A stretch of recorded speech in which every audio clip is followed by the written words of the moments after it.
लो भाई बब्बन, बन गई तस्वीर। जरा देखकर बताओ कैसी बनी है। अरे भाई मोहन, मेरी सलाह मानो तो तुम रहने ही दो। एक पेंटर बनना तुम्हारे बस की बात नहीं है। हाँ, तुमने सही कहा। मुझे भी कुछ ऐसा लगता है। खैर, आज शाम की गाड़ी से मैं शहर वापस जा रहा हूँ। कुछ जरूरी काम आ गया है। शहर से वापस आने के बाद तुमसे मिलता हूँ।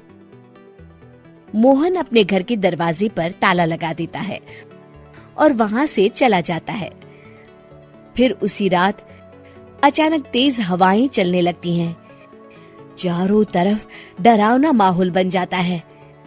तभी मोहन की बनाई हुई पेंटिंग की वो औरत एक खतरनाक चुड़ैल में बदल जाती है और पेंटिंग से बाहर आ जाती है।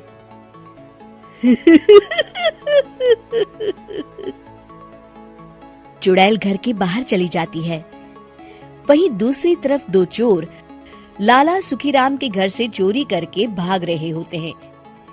दोनों भागते भागते गांव के चौराहे के पास पहुंच जाते हैं। तभी अचानक वो चुड़ैल उन दोनों के सामने आ जाती है।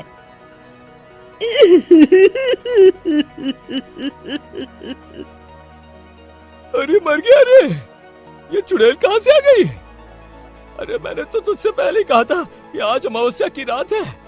आज हमें चोरी नहीं करनी चाहिए। हाँ भाई बिल्ला, तुमने बिल्कुल सही कहा। जरा इसके दांत तो देखो, कितने बड़े हैं। चुड़ैल उन दोनों की तरफ बढ़ती है।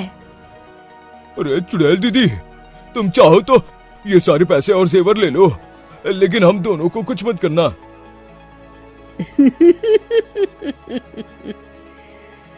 पैसे और जेवर के लालच में तुम इंसान बिकते हो, हम चुड़ैल नहीं।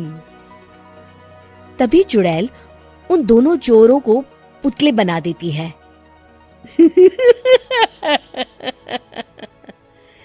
मैं किसी को नहीं छोड़ूंगी। अब कोई मुझसे नहीं बच सकता।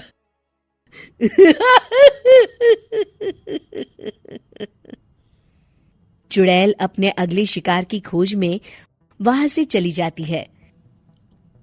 गांव की दूसरी ओर जाने पर चुड़ैल को हरिया, बिरजू और बब्बन दिखाई देते हैं। आज संडे है, आज कपिल शर्मा शो देखने का दिन है। जोर से बोलो। आज संडे है। मैंने नहीं सुना। आज संडे है, आज कपिल शर्मा देखने का दिन है।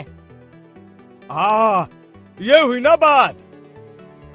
अरे ये कपिल शर्मा कौन है जो ये लोग उसे देखने के लिए इतने उतावले हुए जा रहे हैं? खैर, मुझे क्या, मैं अभी इन दोनों को मजा चखाती हूँ। चुड़ैल तेजी से उड़कर उन तीनों के सामने आकर खड़ी हो जाती है।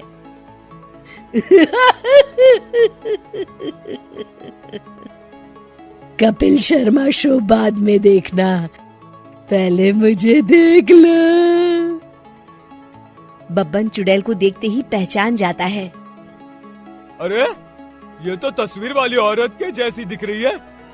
मुझे अभी नहीं मरना है। अरे भागो रे! तीनों वहां से भाग खड़े होते हैं। बब्बन तो किसी तरह अपनी जान बचाकर वहां से भाग जाता है, लेकिन हरिया और बिरजू को चुड़ैल पकड़ लेती है और उन्हें पुतला बना देती है। फिर चुड़ैल बब्बन को पकड़ने के लिए उसका पीछा करती है, लेकिन बब्बन उसे कहीं नहीं दिखाई देता। अरे वो मोटा तो बड़ा तेज भागता है, शायद उस तरफ गया होगा।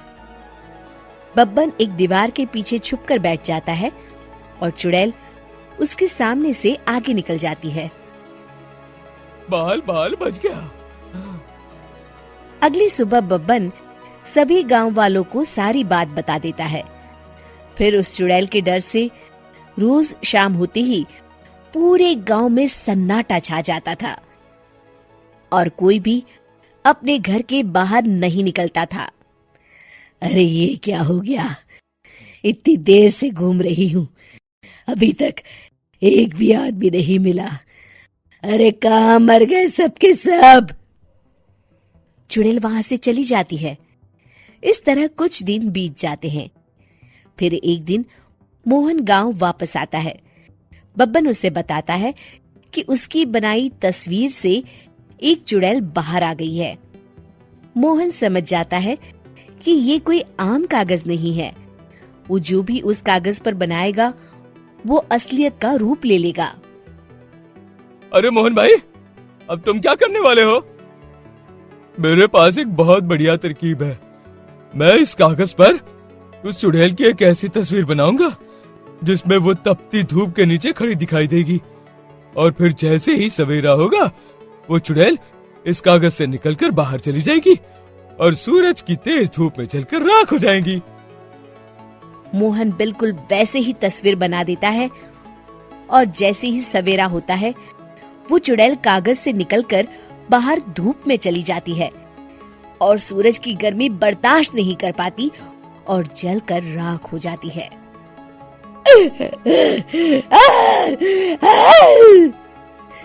ये मुझे क्या हो रहा है?